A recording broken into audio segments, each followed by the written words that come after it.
correta. Se um deles estiver errado, aquela proteína é inútil, como ocorre com um programa de computador. As improbabilidades contidas no darwinismo existem desde o começo.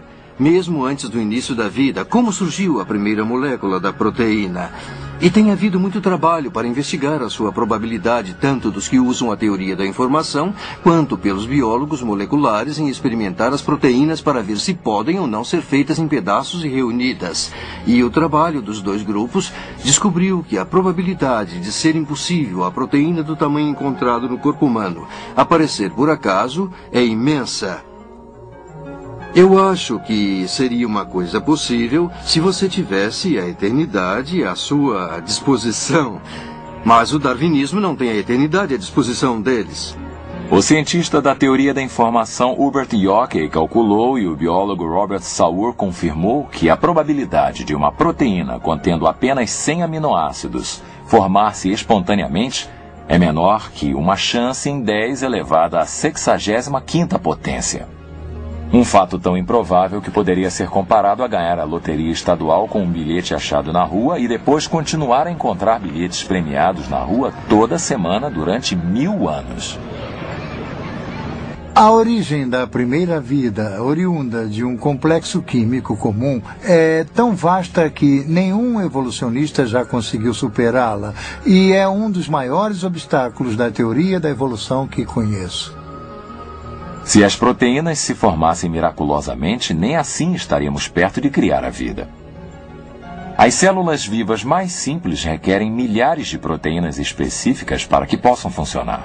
Vários cientistas já tentaram calcular a probabilidade do surgimento da vida por acaso. Sir Fred Hoyle, matemático inglês, usando um supercomputador e a ajuda de estudantes graduados, estimou somente a origem das proteínas de uma ameba, 2.000 delas surgindo por um acaso. Ele estimulou que a probabilidade das proteínas de uma ameba surgirem por acaso é de 1 em 10, elevada à potência de 40.000. A probabilidade de uma chance em 10 elevada à potência de 40.000 é absurdamente pequena. Para ilustrar o exemplo, considere que a probabilidade de apanhar um átomo específico no universo é de 1 em 10 elevada à 80ª potência. Depois de fazer esse cálculo, o matemático inglês Sir Frederick Hoyle disse: a probabilidade da formação de vida oriunda de matéria inanimada é de 1 a um número com 40.000 nadas atrás dele. É o suficiente para enterrar Darwin e toda a teoria da evolução. Não houve o caldo primordial neste planeta nem em qualquer outro. E se a vida não teve início ao acaso, então deve ter sido produto de uma inteligência intencionada. Podemos provar, matematicamente, que a evolução é uma piada, não poderia jamais acontecer. Richard Dawkins, por exemplo, um dos principais evolucionistas, em seu livro The Blind Watchmaker, ele reconhece que o núcleo de cada célula, vegetal, animal ou humana, tem um banco de dados maior que o conjunto de 30 volumes da Enciclopédia Britânica. Toda forma de vida, vegetal, animal e humana, constitui-se de células. Cada célula é uma cidade em miniatura desempenhando as complexas funções exigidas para a existência da vida. A membrana celular é autorregenerativa e consiste de proteínas especiais que supervisionam o que se encontra no exterior da célula, assim como selecionam as moléculas cuja entrada é permitida. Essas proteínas agem como estações de bombeamento, controlando a importação de nutrientes e a exportação de material consumido. O interior da célula é de tremenda complexidade. Por exemplo, o retículo endoplásmico é uma rede de transportes com fábricas de produção de proteínas chamadas ribossomos.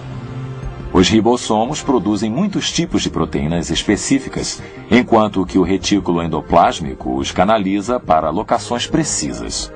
Os corpúsculos de Golgi transportam as proteínas para a membrana exterior, enquanto os lisossomos agem como órgãos digestivos que partem e reciclam as moléculas maiores em partículas que a célula pode utilizar. A mitocôndria são as usinas da célula, produzindo o combustível que a célula consome. O núcleo contém o banco de dados que governa a atividade da célula. No interior do núcleo, encontramos os cromossomos que contêm a molécula do DNA que funciona como uma biblioteca com todas as informações codificadas necessárias à vida. Bilhões de instruções estão codificadas nesta molécula detectora e corretora de erro e autorreplicante. Somente se essas estruturas forem criadas simultaneamente, uma célula pode funcionar.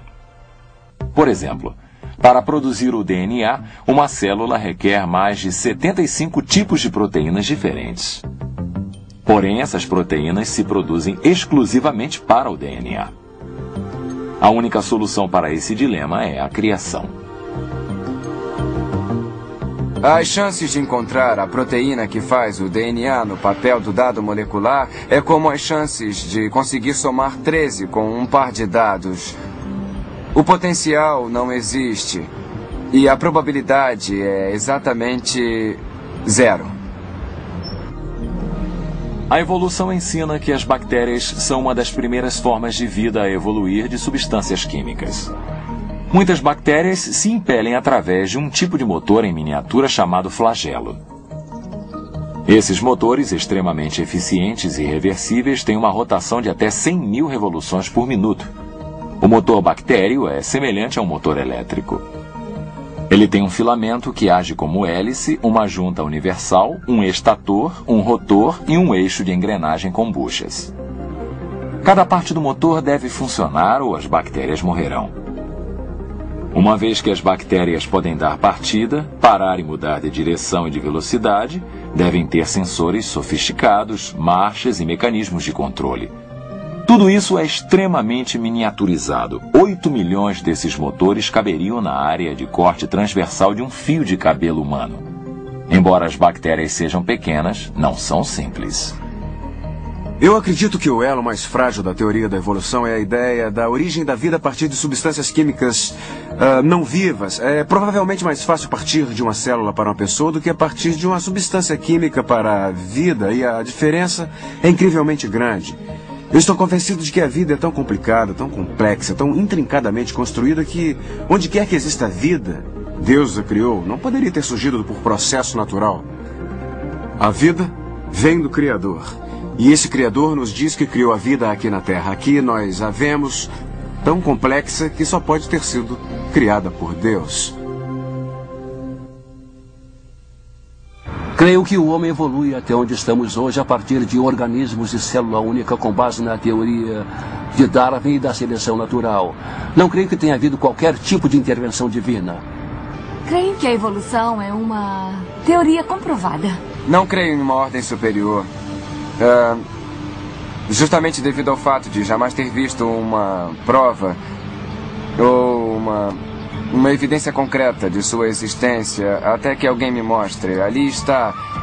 Eu vou continuar avesso a religiões organizadas e continuar com a teoria de uma evolução química. Nenhuma vida é simples, e toda vida demonstra o trabalho de um criador. Os cientistas sabem disso, porém muitos acreditam em evolução química, em vez de atribuí-la ao Deus Criador da Bíblia. Em seguida, examinaremos a visão evolucionária de uma vida simples que evolui para uma vida complexa.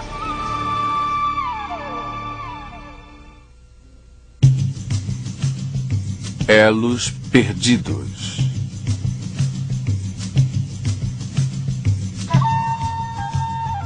Supondo que a vida apareceu miraculosamente na Terra, é possível que uma única célula viva tenha evoluído e se transformado em todas as plantas e animais complexos que vemos hoje?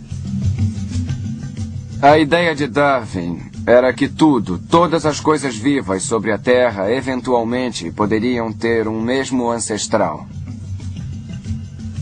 Os darwinistas acreditam que toda a vida e todas as espécies da Terra evoluíram pelo processo de mutação genética espontânea, que vem a ser uma mudança espontânea no DNA, o programa de todas as coisas vivas combinado à seleção natural ou à sobrevivência do mais apto.